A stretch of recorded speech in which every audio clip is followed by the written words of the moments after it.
అందరికీ welcome back to my channel అండి. ఈరోజు అయితే నేను నా స్టైల్లో బెండకాయ ఫ్రై చేశానండి. ఎలా చేశానన్నది పూర్తి రెసిపీ పెడుతున్నాను, ఒకసారి చూసేయండి. చూసి ఎలా ఉందో చెప్పేయండి.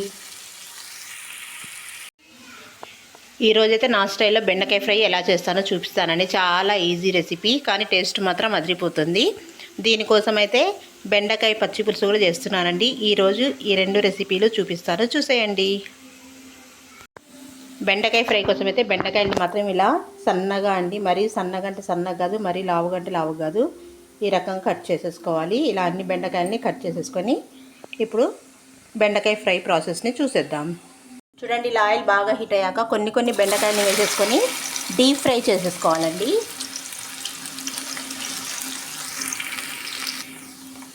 ఇలా కొన్ని డీప్ ఫ్రై చేసేసుకోవాలండి. మరీ డీప్ ఫ్రై అంటే మరీ బాగా కాలనివ్వద్దు. ఇలా ఉంటే చాలు. ఇప్పుడు దీన్ని తీసి సైడ్కి పెట్టేద్దాం. ఇలానే అన్ని బెండకాయలను ఫ్రై చేసేసుకోవాలి. చూడండి, ఇలా ఫ్రై అయితే చాలు. ఇప్పుడు దీన్ని సైడ్కి తీసేద్దామండి. ఇలా సైడ్కి తీసేసి మిగతా బెండకాయని కూడా ఫ్రై చేసేస్తాను. ఇలా చేసుకుంటే చాలా టేస్టీగా ఉంటుందండి బెండకాయ ఫ్రై.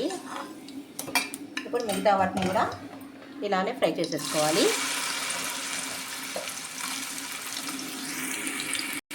ఇలా అన్ని బెండకాయలు ఫ్రై అయిపోయాకండి కొంచెం లైట్గా ఆయిల్ వేసుకోవాలి, ఎక్కువ వేసుకోకూడదు.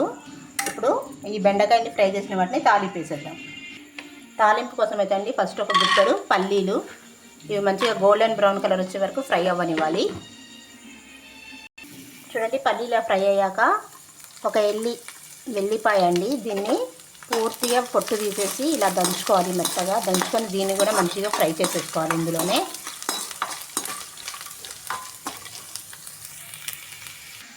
ఇప్పుడు ఇందులో ఒక 2-3 రెమ్మల కరివేపాకు కూడా అండి, ఇది కూడా మంచిగా డీప్ ఫ్రై అవ్వనివ్వాలి. కరివేపాకుని కూడా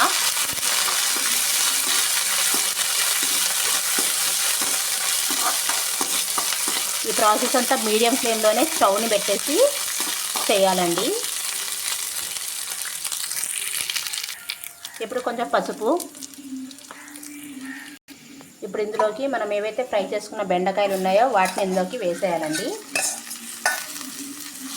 వేసేసి ఒకసారి మంచిగా ఈ ఇంగ్రీడియంట్స్ అన్నీ దీన్ని తగిలేలాగా కలిపేసుకోవాలి. చూడండి, ఇలా మొత్తం ఒకసారి కలిపేసుకొని ఇప్పుడు ఇందులోకి టేస్ట్కి సరిపడా సాల్ట్ వేసేసుకోవాలి. ఇప్పుడు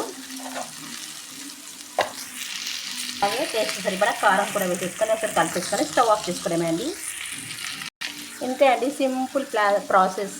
నా స్టైల్లో బెండకాయ ఫ్రై ఇలా చేశాను. ఈ రెసిపీ కానీ మీకు నచ్చితే లైక్ చేయండి, షేర్ చేయండి, సబ్స్క్రైబ్ చేసుకోండి. Thanks for watching.